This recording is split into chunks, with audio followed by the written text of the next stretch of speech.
upside down.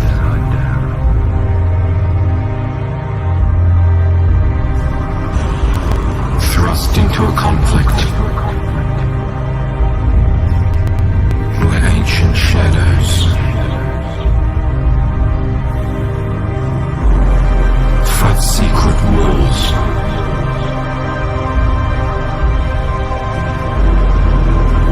For control of the future. Her allies hide in plain sight. But so do her enemies.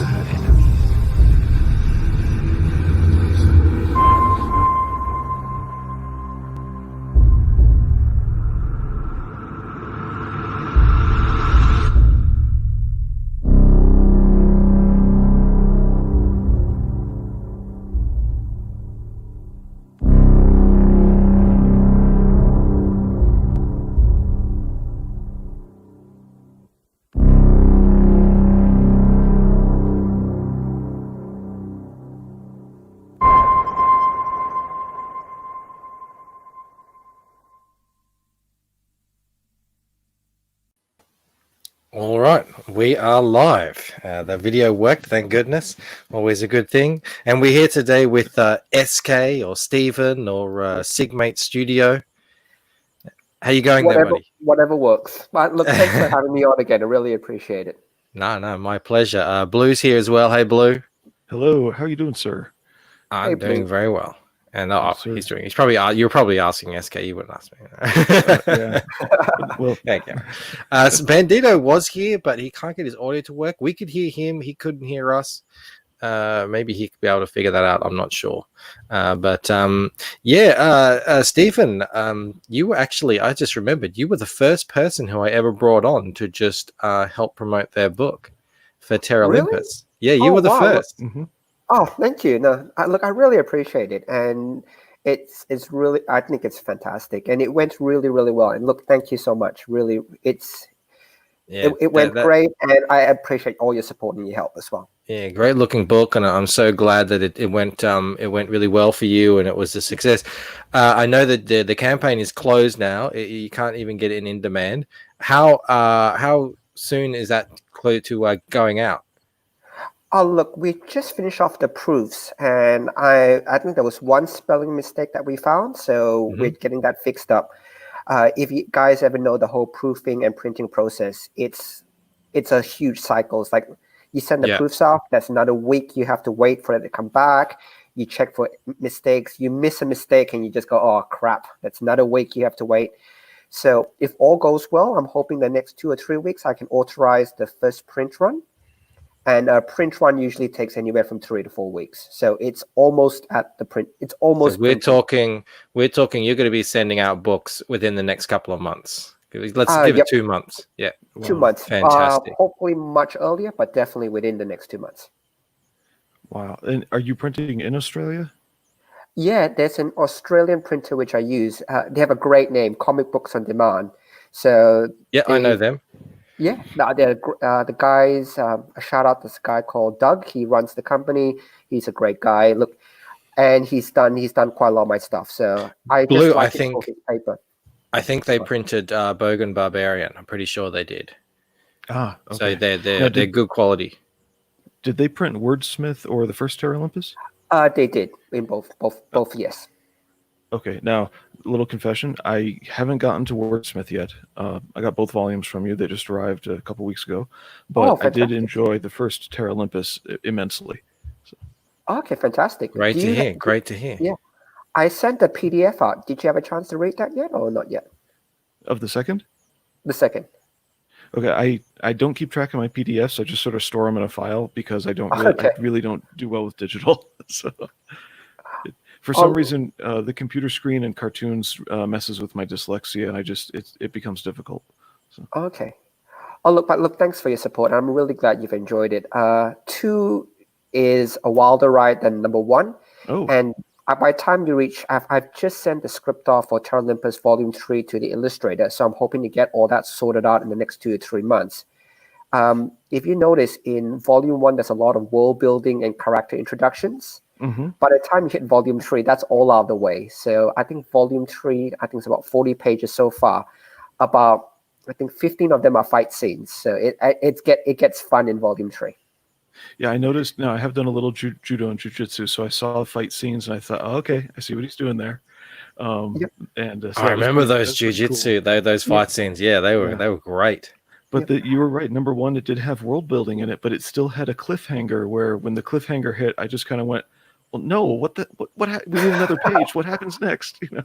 So. Oh, I'm sorry, but look, number 2 is worth the read. It's definitely worth the read. Stephen, he came back. He came back for more. That's what the cliffhangers are for.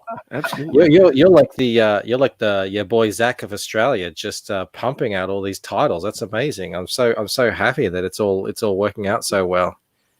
Oh, look, thank you. And it's actually, I've been really lucky because in Australia, I have a Australian distributor. So a lot of libraries also pick up my work. So if you're ever in Australia and you walk to most public libraries, you should be able to find something as well. I've got a library just over the road. I'm going to go see if I can find something there. That's amazing. Let's just say hello to some people in the chat. Rick Sellers, he says, "Hail, Michael." And Boogiebot Comics, who we love, he's saying howdy, howdy ho. Or something like that. Who else is going on? Kino Subways, he says, "Hello, everyone." There's Bandito stuck in the chat. Poor Bandito. The sexiest chat. He says, he likes being amongst the sexy people in the chat. Skip Edwards is here. He's how the chat. How are you going, Mo? You know what makes Hex Allen is here. We don't get a lot of typos in our chat. That makes it sexy. Hex Allen says, "You can't see me." Should we be able to see you? I don't know. We can see your avatar. Maybe he's talking about something. Oh, here we go. That was you. He's talking to you.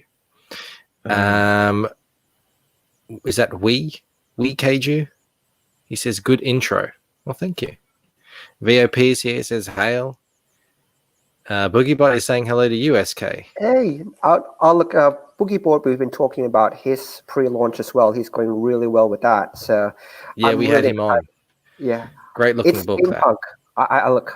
You're a steampunk head? I definitely. I'm in. So Boogieboard, I'm in whenever it launches. So you can cut me in already.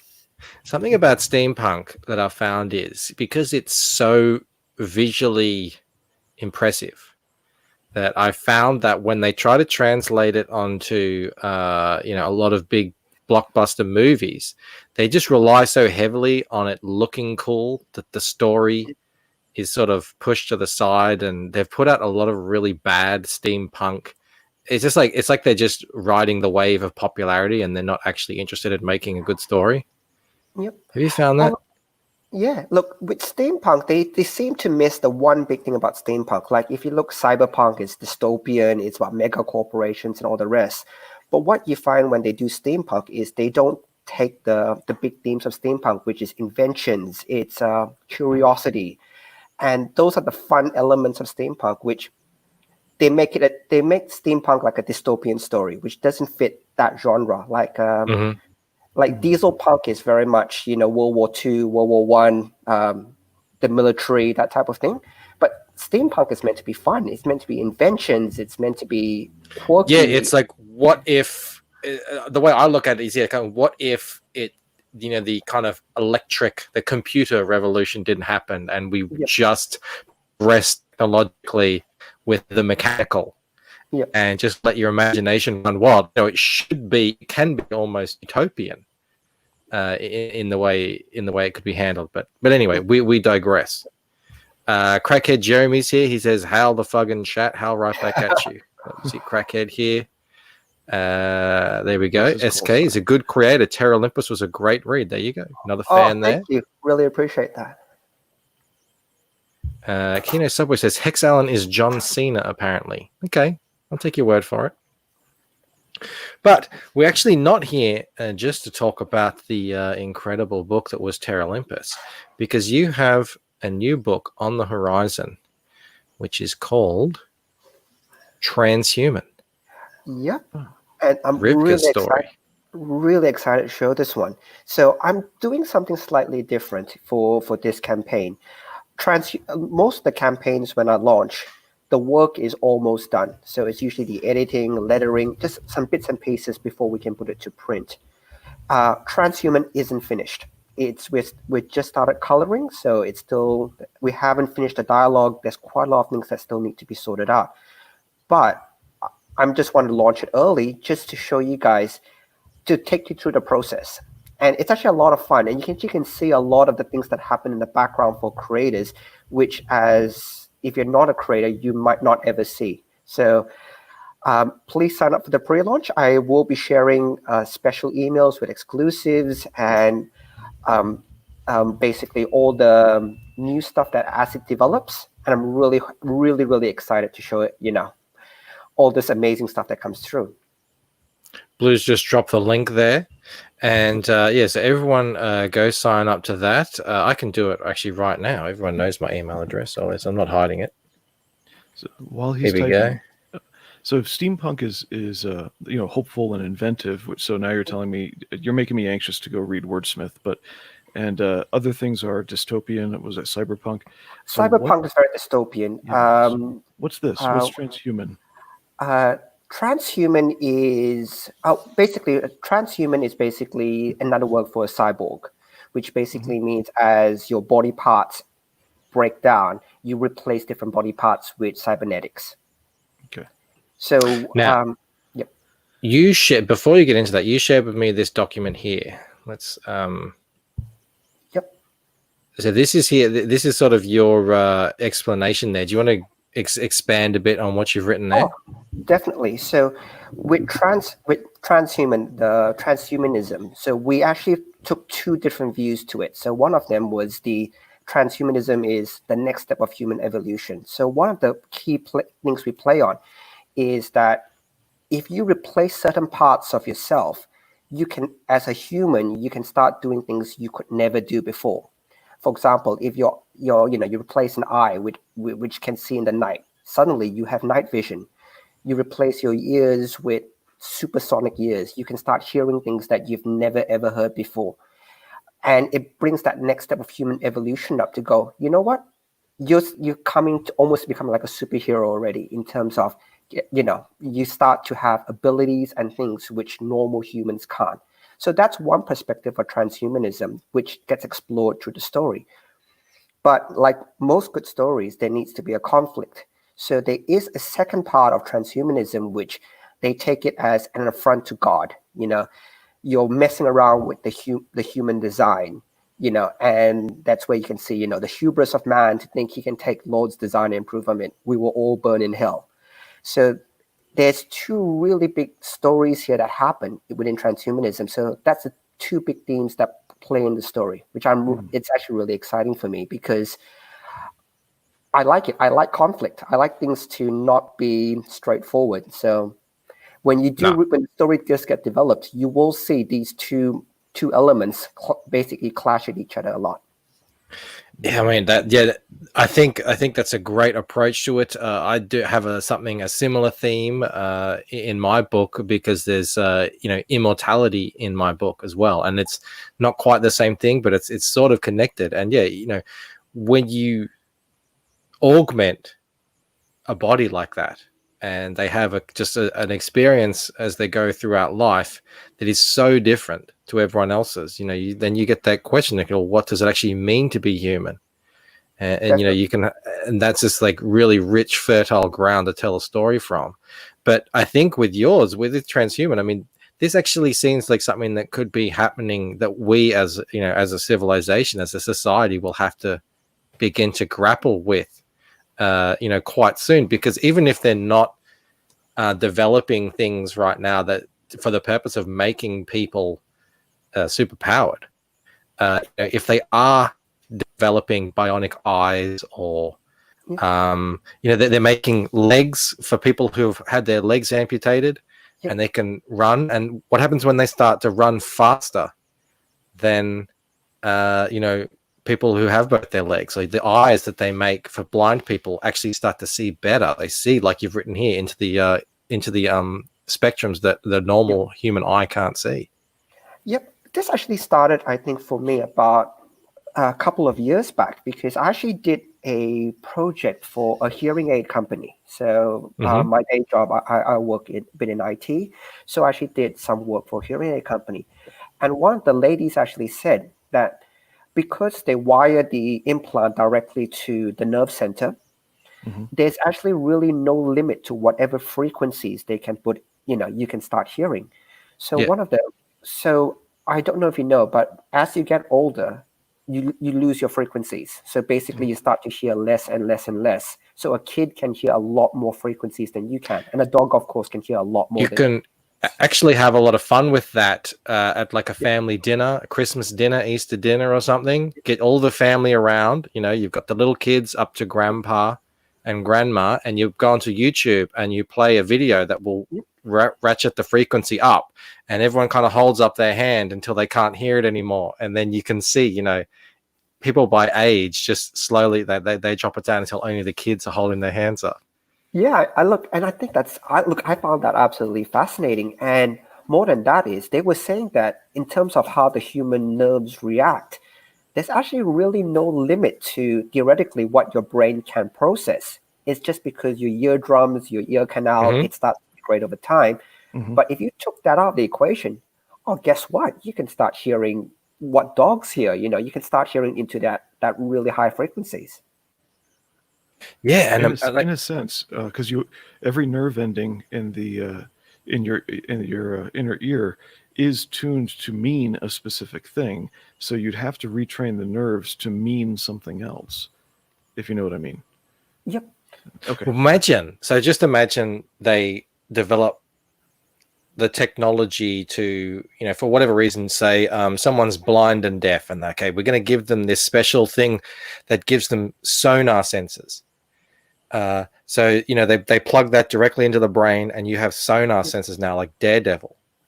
That would be cool. And then someone thinks, well, let's just plug that into babies so that they have sonar from birth, and it'll just be completely normal for them. They've always had sonar, and how that would rewire the brain. There's so many interesting things you could play with this. Yeah. That's like the little baby who was there was a video of a baby with a magazine on a coffee table, and the baby kept touching the photographs in the magazine and being frustrated because the baby had already learned how to play with an iPad. Oh, wow. Yeah.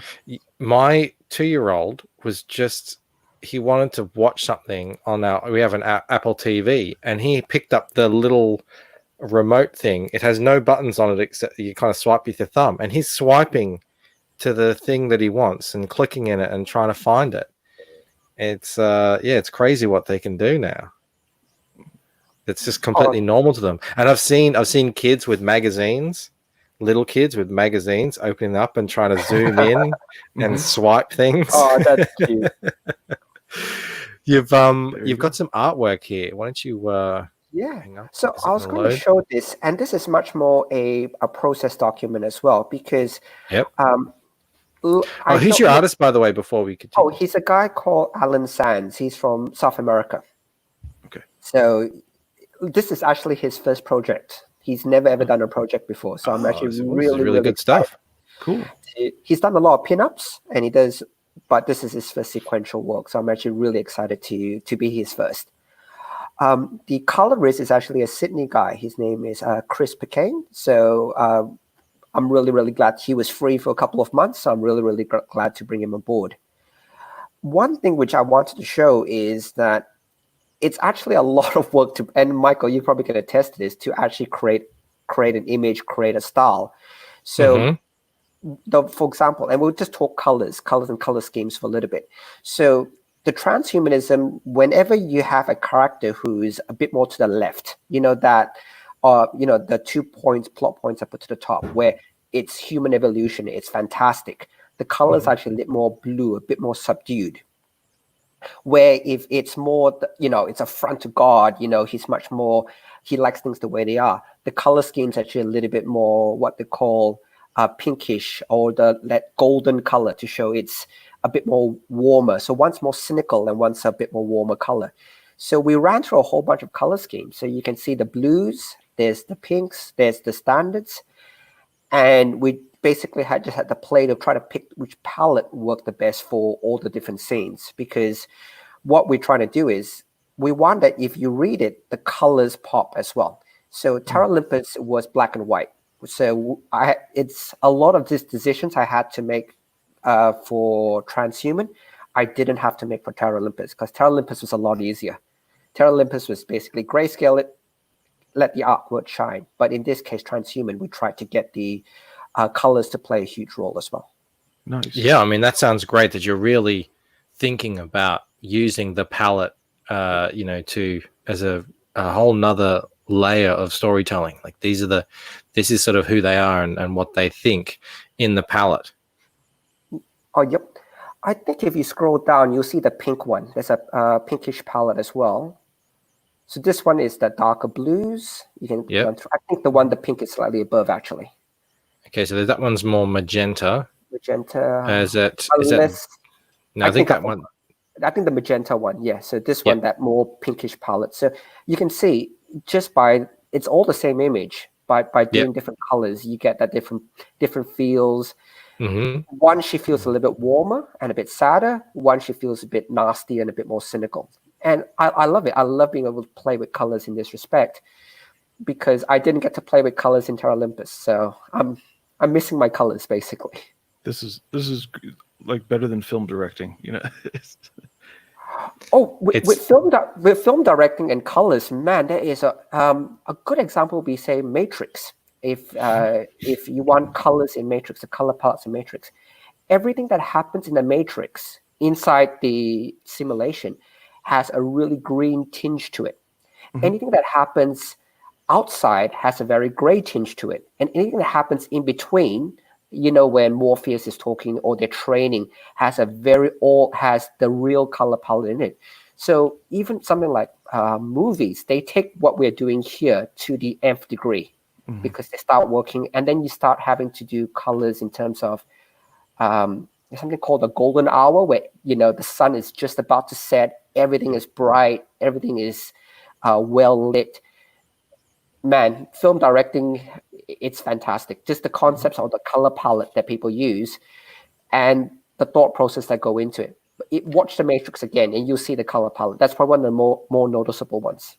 One of the things I liked about Fight Club was he selected a specific half spherical lens in order to get a lot of light so he could shoot in low light, but then he chose a really grainy film stock so that everything came out looking just gritty, and that's what fits the story, is everything has to be gritty. So there's even that down to that detail with film.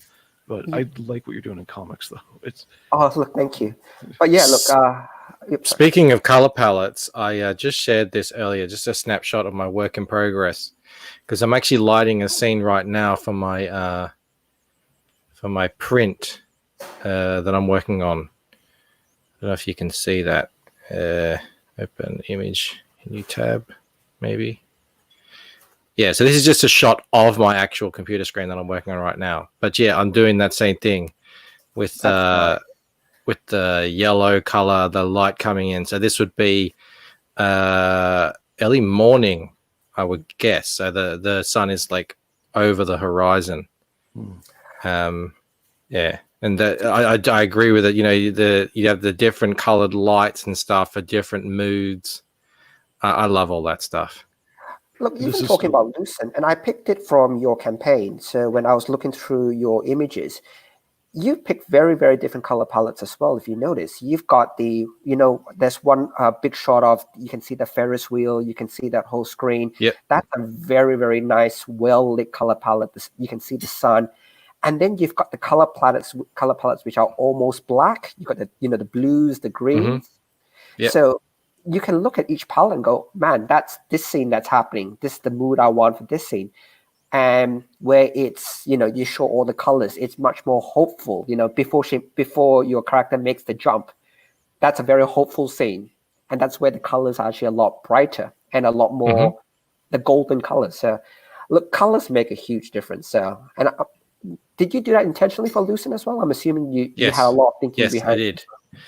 Yeah, I did. I spent a good amount of time the previous year figuring all that stuff out and really getting it to where I wanted it to be, because I was just playing most of the time with native colors and not adding in that extra kind of cinematic grading that has become such a powerful tool. A lot of people call the colors in the Lucent very cinematic, and that's really good to hear, because that's where I got a lot of the inspiration from for the palettes. And you're exactly right. I'm using color as a way to help tell the story, just like what you're talking about. It's not only does it help kind of sell the story, but it when people see it, it draws them in a way that normal native colors just probably won't. Yep. And so for me, it's actually fantastic because, and I notice a lot of creators might not share this part of the journey with people who are watching it. So that's why I'm doing the pre-launch very, very early, so I can share this. I can, I'll be sending, emails out. I'll be posting on Twitter, so you guys can start saying, "Hey, look, a lot of thought processes that go behind it." So hopefully, when you guys actually get to read it, a couple, 3-6 months down the track, you actually pick out a lot of the thoughts that actually went into every scene. Yeah, it's such a great part of what we're doing now, that you can do that. And someone was saying the other day, every day it's like a comic book convention, because you can get onto YouTube, see the creators, the books that you're excited to read soon, see them working on it, all the process, get to know them. It really is a whole new world out there. Just a couple of comments here. Hex Allen said that was hot. I think he means warm. Drawing those tedious bookshelves is paying off. Man, that's killed me. But the ceiling is what's really going to kill me, because I'm still just trying to figure that out. And Rick Saylor asks, is that the piece you showed us first in black and white? It is. It's this guy here. If it's where is it? Down here. Come on, load. Yeah, it's that piece there. So there's the black and white. Yeah, it's nuts. How many books are in there? Did you count as you drew everything? No, I didn't. Oh gosh, a lot of books. So there it is there, colored. Yeah, it's taking a sweet time, but it's not every day you're going to have a print for your campaign. I don't know. That's what I'm telling myself, but hopefully that'll be finished. I think there's a challenge in the chat. Now, Antoine Dennison has made a joke, but I think you should hide a little Antoine Dennison in the background of one page and just make us find him. Okay. He says if you look closely at the print, you can see him stealing a first edition of Plato's Republic. Yeah, maybe I will have to do that. That would be funny. Or how they're all often like all the presidents in history will be lined along the walls or something like that. Yeah, just take his avatar, just stick that in one of them. So. Yeah, well, you can see here I've got these what's a better word for me on this one? Busts. The busts in the background. There. So they obviously all have meaning that I'm not going to tell you about. And yeah. So there you go. I do like to hide things in there. There's no Antoine in this one, but maybe in the book he might show up somewhere. That would be funny. Well, speaking of background process, Stephen, you mentioned you're going to show us some of your background process and whatnot. When I previously I was diving and doing deep dives into things, and transhumanism came up. I didn't get a deep dive into it, but I know two things. One of the things on the Christian end of paranoia, so it's not Christians, it's weirdo Christians, it's a subset, that a lot of them were really concerned about transhumanists, the other extreme, who were allegedly out to defeat death and achieve immortality, and that's the affront to God in their opinion. And it was like, okay, those are two teams, and then I never got to research it further, but I did run across the name Kurzweil several times, and I'm wondering, so what have you found in your research as far as people who are into it? I haven't heard Kurzweil so much, but one of the some of the themes that at least from that far right side is basically the idea of, we're not meant to mess with our genes. We're not meant to. Everything must be the way it is. So in part of the story, I have something called a movement called the Pure, which basically just wants things just the way they are, no changes. It's that ultra scary part where they don't like medicine. Your kid's sick, you won't get antibiotics. You just have to sweat it out.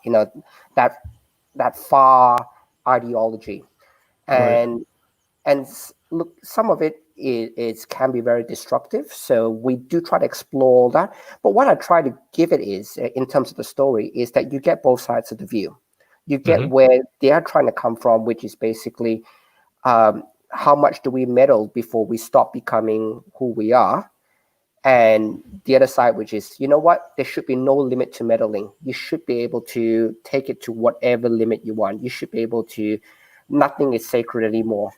And I like that dichotomy. I think when you play with the extremes, what happens is when the two extremes clash, you usually get something which is a bit more centerish. Explosive. Yeah. Oh, explosive too. Yeah. But you get something that's in the middle and that most people can agree with. But they get to see all the extreme sides as well, which I really like exploring. Well, Mr. Bandito, it sounds like you're influenced a bit by a lot of the sci-fi I should have read by now. What have you, like, what sci-fi have you I don't know, enjoyed in your life? Okay. Don't judge me my choices, but one of my favorites was definitely Babylon 5, J. Michael Straczynski. So that's and that's where I actually got a lot of inspiration from Terra Olympus from, which is basically it's a space station in space, and the loneliness that comes with it, and how it's the last bastion of humanity. There's no aliens in Terra Olympus, but in Babylon 5 there is. I like the Star Wars, the utopian ideas, which basically a lot of the utopian ideologies and how that's challenged when they, compare and contrast it to alien races. I love the Matrix as well in terms of, what it takes to become human versus AI. And all the Terminators as well. I really enjoyed as well. The first 1 and 2 in terms of, they had used what they call closed loop time systems, and there is actually one really big Netflix show. I think it's called Dark. It's a German production. People keep telling me to watch that. Look, if you ever get bored, go to Wikipedia. There is a graph, and the graph is huge, trying to explain the story. It is. See, that's the thing. I usually watch stories on the side while I'm drawing. So I can't really look at them. So it has to be either something I've seen before or something that doesn't really need me to pay much attention to it. So that's why I haven't watched Dark yet, because everyone says, yeah, it's full on. Oh, look, just bring up Wikipedia. I got to show you this graph. If you can bring up Wikipedia, you got to see this graph. It is crazy. So what do I type in? Wikipedia. Wikipedia.org. Or you can find it. You should find it. Yeah.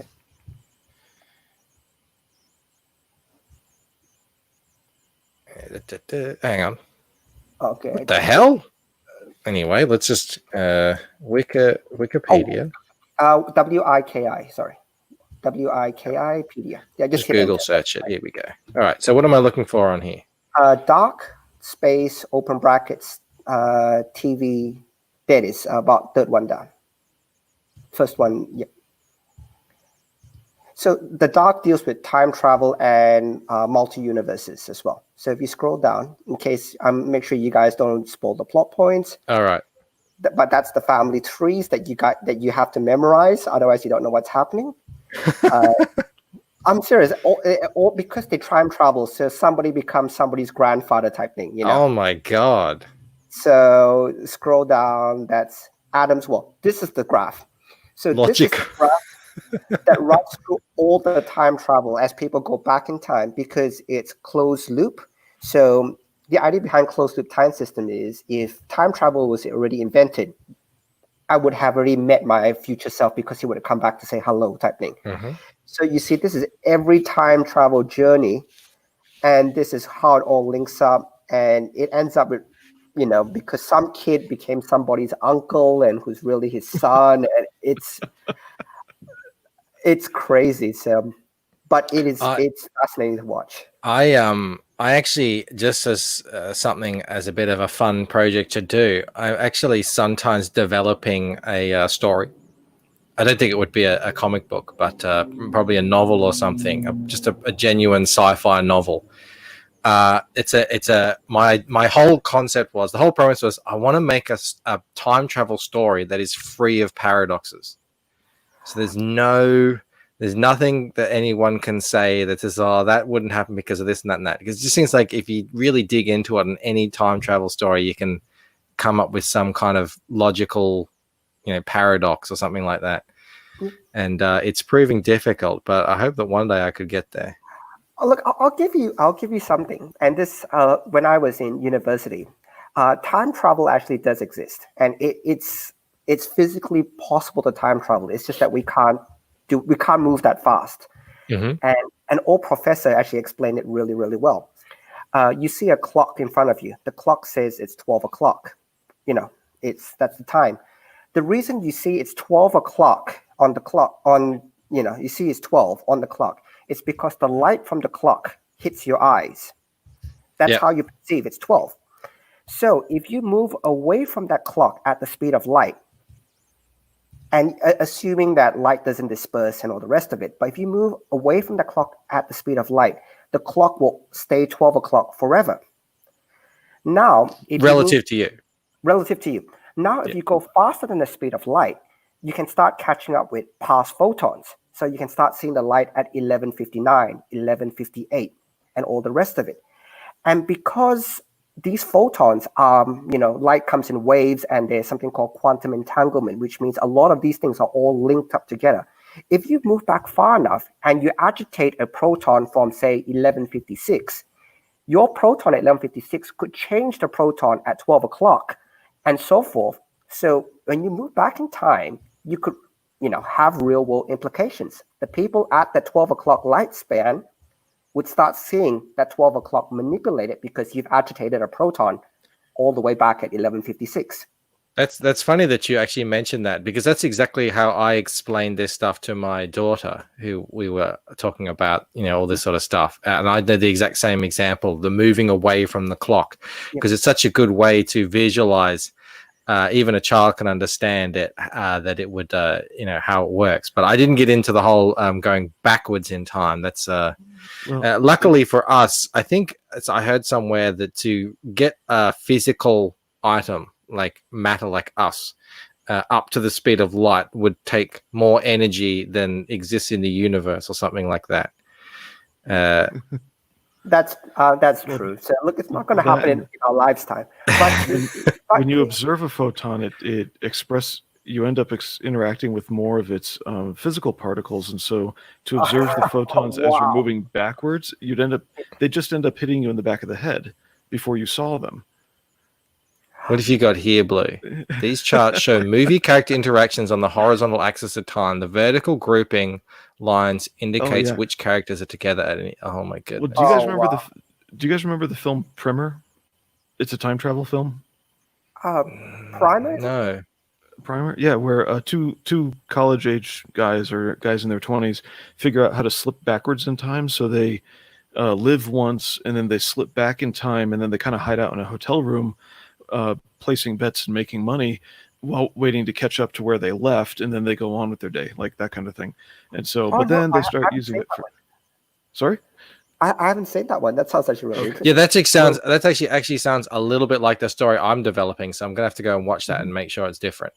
Well, the plot looks something like this. So for comparison, we have Lord of the Rings here, and then you can see Star Wars there, and we have Jurassic Park, 12 Angry Men, and down here there's Primer right down there. Yeah. Apparently, Mo Biggs is in agreement that it's pronounced Primer. I've tried. I've really tried. Okay. It's Primer. All right. I'm going to go check that out, because now you. Okay. I used to say Primer. It's I got also Kevin noticed Bacon. My mouse is like way off. Not directly. I think they go kidnap him. No, I'm kidding. They don't. But Back anyway, there's Primer for you. Back to this one. Oops. You've got some actual pages here to show. Yeah, so you always distract me with time travel. I find it fascinating. That's the problem. That's the problem, I think, with Terminator. Went past the first and second one. I thought it just ended so well with the second one that they didn't need any others, but of course they want to make money and do Hollywood does what Hollywood does. But the first and second Terminators are perfect movies in my estimation, even though they're quite different styles of movies. The first one is more of a sci-fi with a bit of action in it, and then the second one is a pure action film that actually has a good sci-fi foundation. Whereas the other ones, I don't want to even talk about them. let's talk about this arc. This is really cool. So, as per usual, I love fight scenes in terms to make it as realistic as possible. So you can see what's happening here. The antagonist is basically charging Rivka down, and the first thing he does is he drags her down and tries to slip straight into an armbar. So that's the other thing with a lot of the fight scenes I do. And you guys know I love MMA because I find it one of the more realistic depictions of fights. Is a lot of it is you don't see one punch and the guy flies 50 meters away. A lot of the fight scenes are as realistic as possible in terms of how real world physics or real world fights would happen. She needs to get a bionic arm so she can't be armbarred. Yeah, one that'll just like bend backwards and hit him in the back of the head. Actually, he armbars her bionic arm here. Actually, and I won't spoil it. But you'll find out how she gets out of that. Well, cool. His right leg isn't over her chest, and so she could she could use her left arm to slip. Okay, I'm giving it away. I'm sorry. Look, she gets out of it, but because he hasn't locked it in properly. So the other thing I was going to say is, sauce. This is your whatchamacallit. This is your library. You know, the library you drew. So my artist hated me for this because I said I want it to look like a real TV studio. It's hard to see in this because there's a smaller pic, but there's every camera lined up the top and all the people there. He was cursing me when he was doing this stage. He was going, "What the hell are you? Why are you doing this to me?" You need these shots. These are the establishing shots. I know he wasn't a happy camper. He was like, he was going, "You're crazy," But that's the detail I really liked that he did. You can see so many people. You can see the cameras up the top, and you can see all these people just watching a TV show being filmed.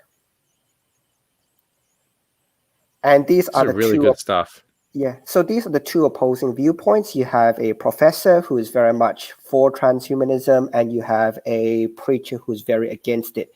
And I've made it a point in the story not to make one out to be good and one out to be bad. So if you can see in the picture, and the colors will hopefully highlight this as well, they both don't look like good people because they're both not really good people. They are more the extreme views. So when you see the colors come through, I think it'll be a lot clearer as well. Oh, yeah. Well, if you're going to use the same colorist, I presume. Yeah, same colorist all the way through. Yeah, it's going to look good. Yeah. So the colorist is just providing trial shots, and we're trying to look at the palette. So in here, there's another scene where it's a much more action scene. The professor's getting shot, so you can see that because she has a bionic right arm, she doesn't care. I can see that. Look at that. She's got stuff on it there. Yeah.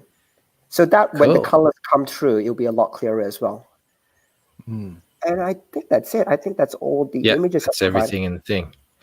Yeah, well, man, it sounds cool, and it looks really cool too. I dig that. I like that you made it clear it's not a preachy thing. What are you laughing at, Blue?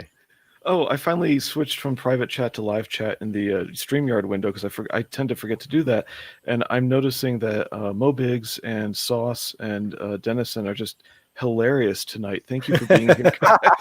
They're having a discussion about BJJ. Apparently, Mo said he's never knocked anyone back further than 10 meters with a single punch. Yeah. Oh, you're getting called out too, Mike. You like time travel stories because you're always late. I saw that. He called me out because like, back to the normal schedule now. This has been an insane couple of days. I think I streamed 3 times yesterday. One of them wasn't a live stream. It went on later. But yeah, it's been nuts. Great to finally have Mo back here by my side, insulting me from the chat. That's exactly how I like it. Okay, Mo, I will answer this. He meant primer, but pronounced it weird. It took a while for people to teach me that a lesson, which is what the film was supposed to be, is your first lesson into something is called a primer, but I guess that's British, and a primer is like the beginning of a what you put on gunpowder in the back of a bullet cartridge. So that's where or the first coat on a paint I'm being job. misre-educated. Let's just say that, or the first coat. That's a primer, like with paint. Yeah, that's right. Yeah, I was just about to say, it's good that it's not a preachy story. You're not you're not telling us one thing is better than the other. It's more just having these two extreme opposing sides on something that potentially and probably definitely will be something that we as a civilization is going to have to face in the coming decades, or especially centuries, is people with augmented body parts, and the morality behind that, and all that kind of stuff. And that's what science fiction really is supposed to be, isn't it? There's supposed to be that sort of self-reflection within the story, those sort of themes. Otherwise, it's not real sci-fi. And the other thing, the main character, Rivka, look, she has a story arc as well. And it's actually got nothing to do with the themes of the story. So she's transhuman, but she doesn't play much into it. She's got, her life is a mess, and you'll find out why her life is a mess. She doesn't sleep well at night, and it's her own personal life. So you find out that she's actually as the only transhuman in the story, she's actually the human element of the story, which I had a bit of fun writing it that way, that she's the most human, but she's not. So yeah, she sounds like the character will associate with most, with can't sleep at night and all that. So. You're saying hemo. So hang on, everybody read that. If you pronounce it garage, Blue, how do you? Can you read that out? If you pronounce garage like it rhymes with carriage, you can probably pronounce primer as primer. I'm being deliberate, though. No, if you pronounce garage like it rhymes with carriage, then you probably pronounce primer as primer. There you go. Now I'm confusing myself. I don't even remember how I say I say garage. Garage. That's how I say it. Garage. I say garage and I say carriage. How do you say it, Stephen?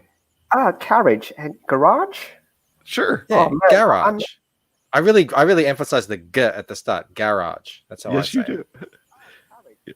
And then carriage is more like how a French person would say it. But I guess they're probably both French words. But I say primer. I don't say primer. I've never said the word primer before in my life until now. But back to the story, one thing that sounds really cool about you showing these two extremes, Stephen, is I have a train coming.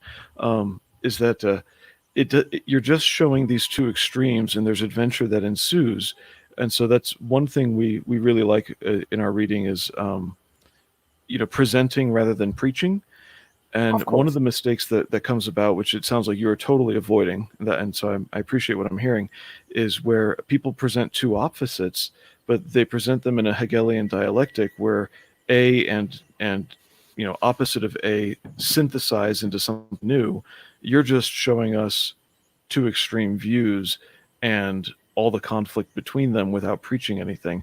So we get to attach to the human element rather than worrying about all the views. It's kind of more thought-provoking. That's what primed me to ask you the question about, what's your sci-fi background, was that kind of thing. It just sounds like classic sci-fi. Yeah, and I love that. And I absolutely love that. I like it that you show the story and you don't tell the story. It's very subtle, between showing and telling a story. If you're showing it, the audience get they come along for the journey. But if you tell somebody, it's like, do this, do that, that happens. It's not they don't get as invested. But if you show them and they come for the ride, it's much better. That's Source exactly is asking. Okay, so I'm going, Blue. What Mike Barron was telling us the other night when he was a guest was he learned how to show, don't tell. So. Source's question here is really good. How would a blind person interpret a neural link? And that sort of stuff that, I love thinking about that. And, many people have senses that other people don't have. So people have, I think it's called synesthesia, something like that, where you can see colors in your mind associated to certain things like musical notes or sounds or names or words or something like that. And I know that there are people who synesthesia, and it's actually an error and it can be drug induced, where the brain misinterprets one sensory system and presents it to itself as another. So you smell colors. Exactly. So everyone's brain is wired differently. So how would someone who's never seen before interpret sight, essentially? And there's actually people are just finding out now because of social media that not everyone can visualize in their mind. So not everyone can close their eyes and visualize something. And then actually it is really like a spectrum. Like if you say to someone, close your eyes and picture an apple, some people, they just can't picture anything. And then other people sort of visualize a sort of apple shaped thing. It's not really realistic. It's got no color. It's got no form. It's just an idea of an apple. And then other people can really visualize a really, good apple with color and texture and lighting and everything on it. So not everyone thinks the same in that way. Not everyone has the same abilities inside their brains like that. Oh, definitely. And they also said with color as well, and this is something that, again, social media has started to find out, is that people perceive color differently. So if we were to swap, say, eyes and swap nerve endings, your red is slightly different to my red. And of course, that's, the normal spectrum. But then you've got the extremes where some people's red might be your blue. And it's just that would...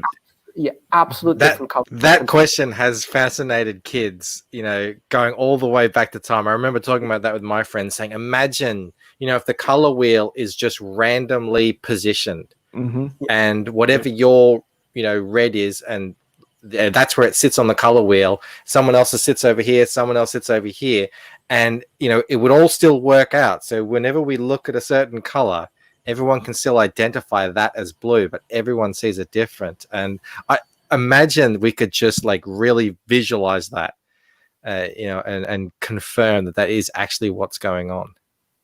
Oh, look, I don't think we can in our lifetimes, but it would be really interesting. I think it's a really interesting thought experiment that hopefully within the next generation, they can play with that.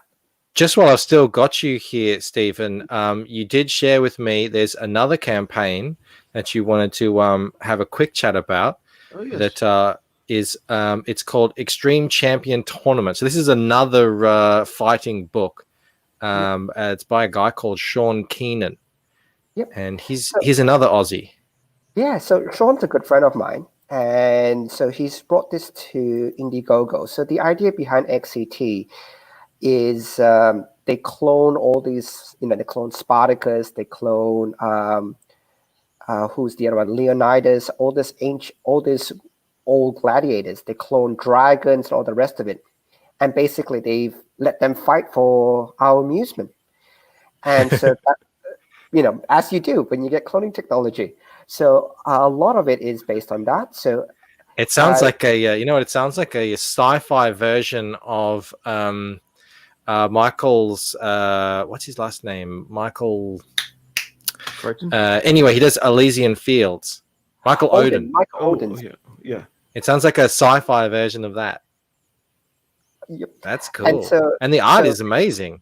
Yeah. So look, I'm always happy to give shout outs, especially to other Australian creators. Look, he's a good guy, so I'll definitely check it out if you can. And yeah, you'll see it's spectacular. I have read it. I have really enjoyed it. He does take the story. I think this story is just before they break out. So it's the story has a tipping point, and this is a really good jumping on point for anybody who hasn't read the series before. Are these guys here the commentators? Yep, they're the commentators. Fun. Like Running Man. And There you that's go. Sean there, and with all the different Spartacus actors. So he's friends. I think Sean represents one of the Spartacus actors. So All right. There you go. you have the variant cover, and that's the team. So always happy to highlight Australian He's got a lot of stuff. projects. Of course. Yeah, very cool. There's Australia's more becoming- Aussies out there making comics than we know of. We're so disconnected. I don't know anyone. I mean, the only people I've met is you, Rob, Liam, and who else? Have you heard of Ben Slayback? No? Yes, I have. Sydney guy. He did. I'm going to Exilium. I was going to pronounce that wrong, so I'll send it to you. He does. It got picked up by Alterna Comics, so it's I've read it. It's a fantastic. I love Ben's work. He has another good looking book that he's going to put 2 more issues on, and then do a Kickstarter for called Trails. Okay. I keep misreading it. It's Trails. It's about an archaeologist, but Exilium, he's or maybe I'm mixing up which one he's going to Kickstarter, but Exilium, he's putting 2 more issues for 7 and 8. We just chatted today, and he's doing an Exilium Volume 2. But if you guys want to check out Exilium, go to Alterna Comics and check out. Oh, is that guy Aussie? Yeah, he's in Sydney. No way. Yeah. Why are you saying Rob Willis? He's not Australian, is he? No, He's not Australian. No, he's on the east coast of the States. I think he's east coast. He looks Australian. He's a handsome fellow and he's well built, like all of us. He breeds like an Aussie. He's got like 5 kids or something. But Australia is the epicenter of new indie comics. It's great. It does seem to be, doesn't it? Speaking of really good-looking books, I found one here. It's got 522 backers already. It's going really well.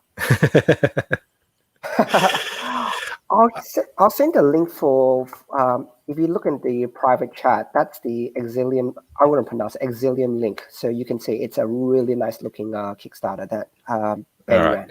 I do not endorse Kickstarter. I do still have a beef against those guys, but I do know a lot of people kind of put that to the side when they backed Todd McFarlane. But I do support Alterna. And I have seen, I don't actually, what's the one that I've got? I've got a different book. I don't think I've read this one. I know it's a great looking book. He and I just today discussed Kickstarter versus Indiegogo. I let him know that there are lots of us who prefer Indiegogo. But again, this is an Alterna book. Yeah, so I've backed plenty of books on Kickstarter, but after they started blocking people, I was just like, there's enough good books on Indiegogo anyway. Okay. But again, this is a great looking book. Yeah, volume 1 is again Alterna for volume 1, so you can know who these characters are. That one's funny. That alien there, he's funny, quirky. Awesome. So he's an Aussie, and I never knew that. Maybe I did know it, and I just forgot it because I think we follow each other on Twitter. I probably did know it. I just forgot it. Types. All right, guys. We're gonna close this stream out. But before doing that, anyone who hasn't yet, doesn't cost you anything. Make sure you go sign up to TRANSHUMAN graphic novel, Rivka's story. The story sounds incredible. I really dig. I really am happy that there's someone out there writing what I consider pure science fiction like this. Which is what it's supposed to be like. Source Replicator. That's what I said. Rob Replicator. He's a great guy. Mm-hmm. He's got that. He's other kicking ass. Australian We have actually. I shouldn't say that. He's my enemy. Rob is my enemy, and I defeated the evil when I out crowdfunded him with the Lucent, and then I'm waiting for him for his punch back with Replicator 3. Hopefully that's going to launch soon too. Clayton's from Victoria as well. So when Clayton, Clayton, yes, the Barton brothers, of course. Yeah. I'm going to pronounce this wrong. When Kozor, I think that's how you pronounce it. Kozor, When that launches, that's going to be huge. It's gonna blitz everything. I think so too. Those guys have a really big following all over the place, and the book looks incredible. I don't know if I've spoken to Corey yet, but obviously I've spoken heaps with Clayton. He's a great guy. I know that Corey's a really cool artist as well. I'm actually gonna have Clayton on the day of his launch.